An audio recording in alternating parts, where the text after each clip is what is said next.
Nityanandam, everybody. This is Sri Nitya Tirtharupananda, and I am standing here outside the Nityanandeshwara Sadashiva and Nityanandeshwari Parashakti temple in Bengaluru Adinam, where I live along with the other disciples of Swami Nityananda.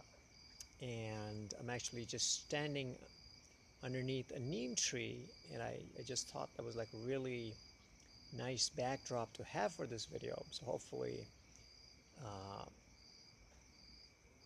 you will you'll have sort of a, I think it's interesting given the topic of my video that it's a neem tree that is forming the backdrop.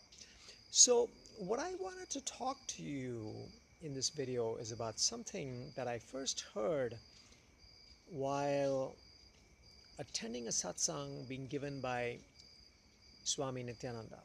And in the satsang, he was talking about a bunch of different things, but at one point he drew our attention to a research report that had been put out by an analyst from Goldman Sachs. So Goldman Sachs, one of the well-known investment banks on Wall Street, and this question was posed by a Goldman analyst who was covering the biotech industry, and she had written a report, and the question that she asked was, is curing patients a sustainable business model? So the beauty of that question was that it encapsulated the gist of that report. Basically, the report was talking about gene therapy. So the biotech industry has gene therapy, and it gives them a lot of flexibility to come up with a range of very powerful therapies.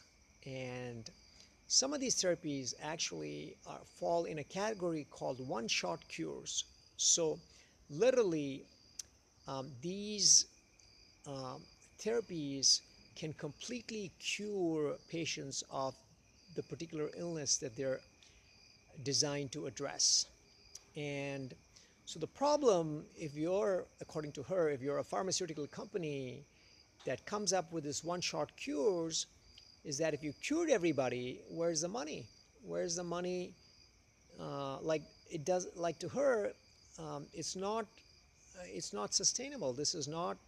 And in contrast, the contrast was drawn with um, with therapies that for treating chronic illnesses, where they could expect patients to keep coming back. And so if you compare that with, say, the software business, that's what you would compare.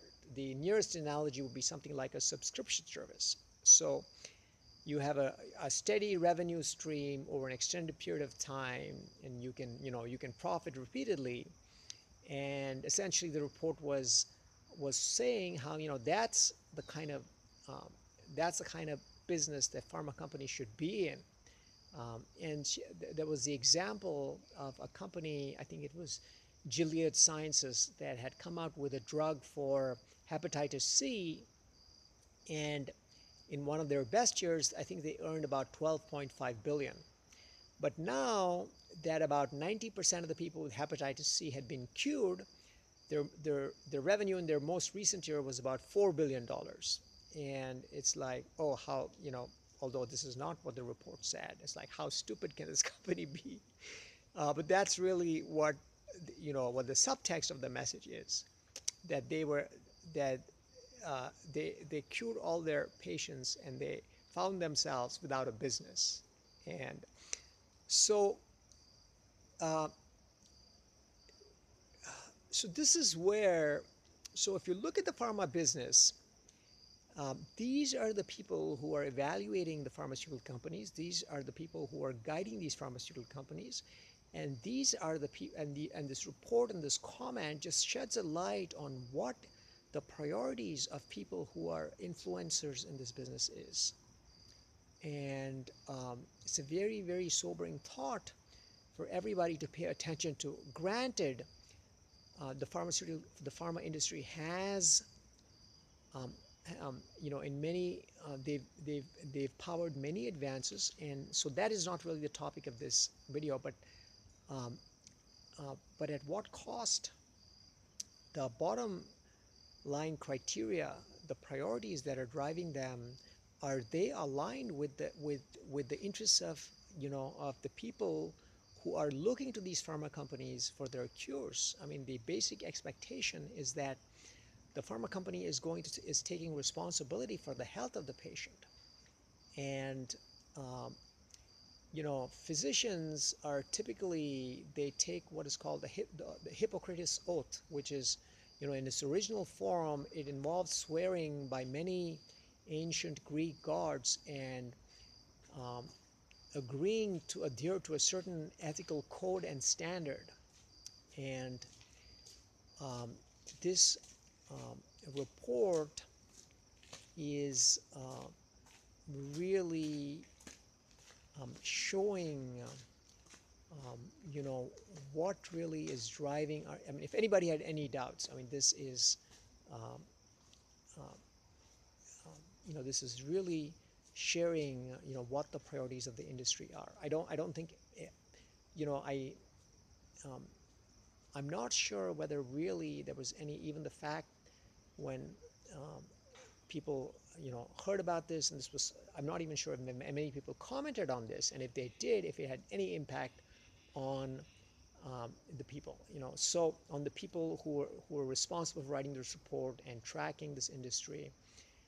And so this is a very uh, the, this is of concern for a variety of reasons, and not excluding ones like the pharma industry has done a thorough job of basically making sure that they are the recipients of all this insurance funding that's available um, through any kind of insurance plans. And they've certainly with the kind of the way the lobbying that's been done, any other alternative therapies, alternative systems of medicine that might be operating on a different ethical standards, and which actually are powerful and are concerned about healing patients, they're not really accessible, or people don't know about them, because the way the pharma companies, along with the other players in the healthcare ecosystem in the West, have basically locked everybody out. So this report actually, I believe, was published in April of this year, 2018. If you just type the question, if you Google Goldman Sachs and is curing patients a sustainable business model, you will see this. And I'll try and provide a link in the description to this video. So I definitely will be interested in knowing your thoughts about this. And if you want to know, what Nityananda Sangha does, and the kind of um, um, the philosophical underpinnings of what we do here and the programs we offer, which is all around helping elevate the consciousness of people, through the, the, the, the, the techniques and the teachings from the spiritual treasure chest of Sanatana Hindu Dharma. Please feel free to leave your email or contact information with your question, and I will be glad to get back to you on that. Thank you again for tuning in, and I wish everybody a wonderful day. Nityananda.